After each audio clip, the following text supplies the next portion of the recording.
अब अपना next topic है इन्वेंट्री इन्वेस्टमेंट।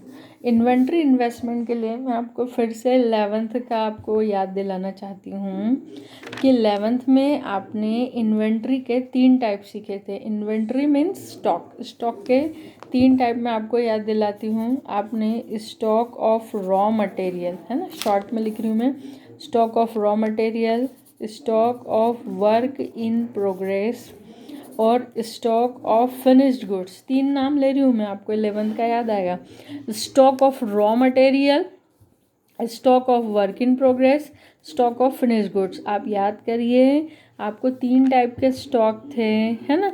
ये 3 टाइप के स्टॉक क्या होते हैं? ये 3 टाइप की इन्वेंट्री एक प्रोड्यूसर के पास एक टाइम पर या तो बिगनिंग या एंड, बिगनिंग या and, eight a point of time, एक पॉइंट पर किसी प्रोड्यूसर का रॉ मटेरियल का स्टॉक, वर्क इन प्रोग्रेस का स्टॉक और फिनिश गुड्स का। तो what do you mean bye raw material?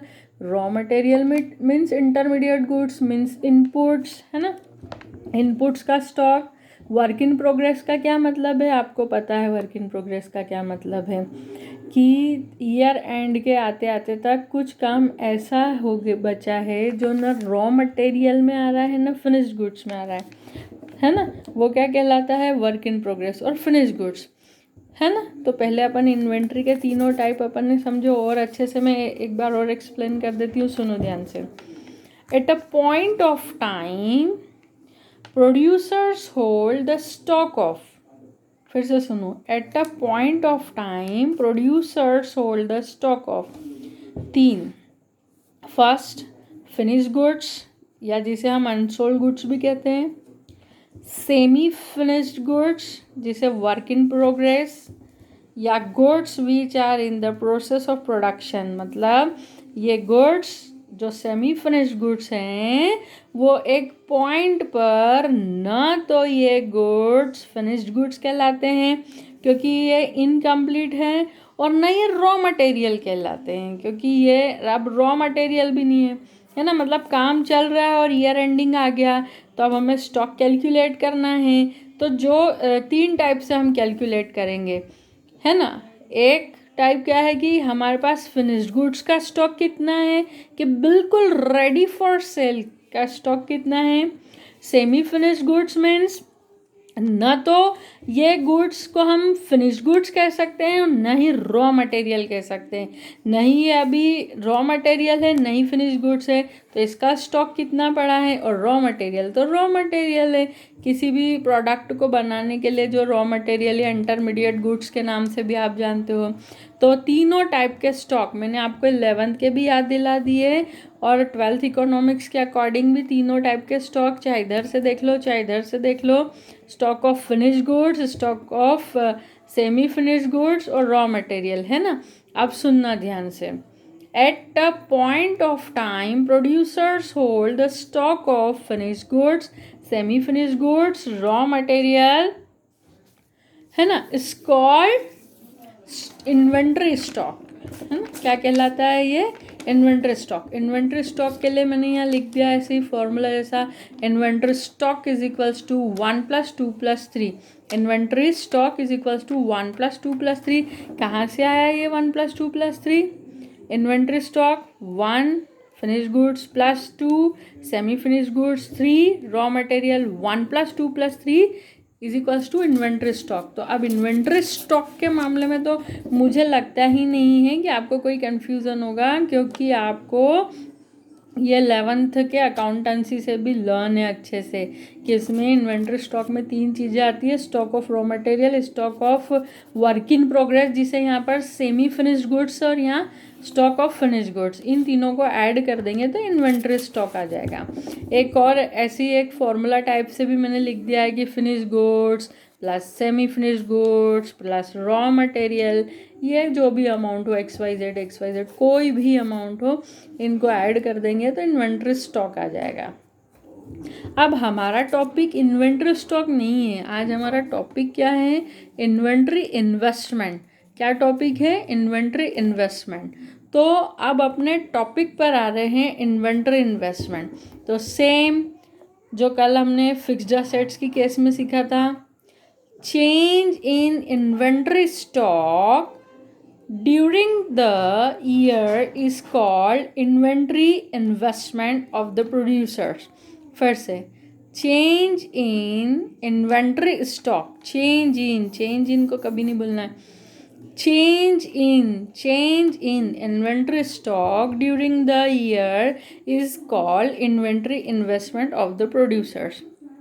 देख लिया यहाँ पे कि क्या होता है।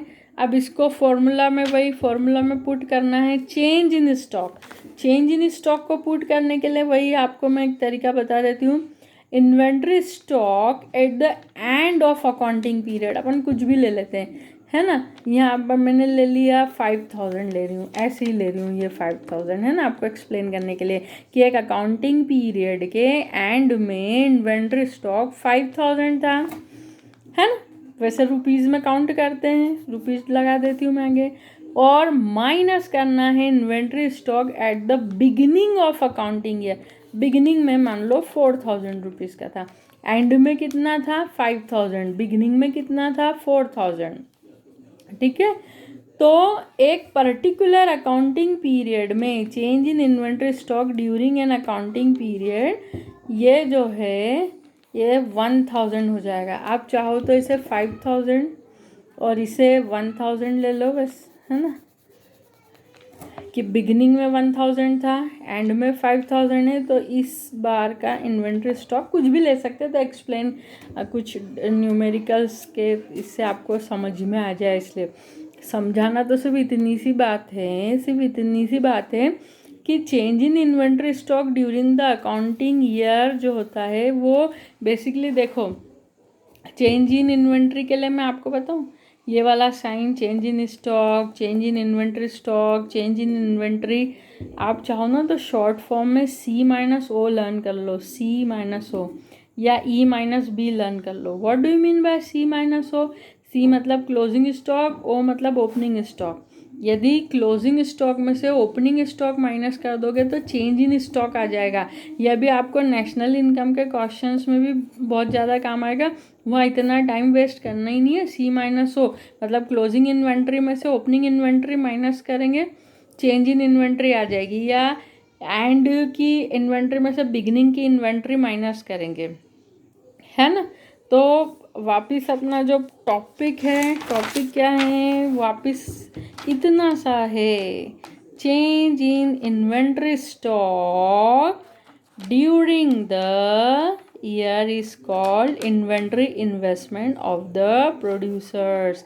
यानी हमारा तो टॉपिक क्या है, what do you mean bye inventory investment. तो इन्वेंट्री इन्वेस्टमेंट किसको कहते हैं, change in inventory stock during the year is called inventory. तो कौन सा चेंज के लिए भूलना मत, काय में से किस में से किसको माइनस करना है, C-O मतलब क्लोजिंग इन्वेंट्री में से ओपनिंग इन्वेंट्री। और पूरी डिटेल में देखना हो तो inventory stock at the end of the accounting year minus inventory stock at the beginning of the accounting year is equals to change in inventory stock during accounting year. और इसी को क्या कहते हैं, इसी को कहते हैं हम इन्वेंट्री इन्वेस्टमेंट।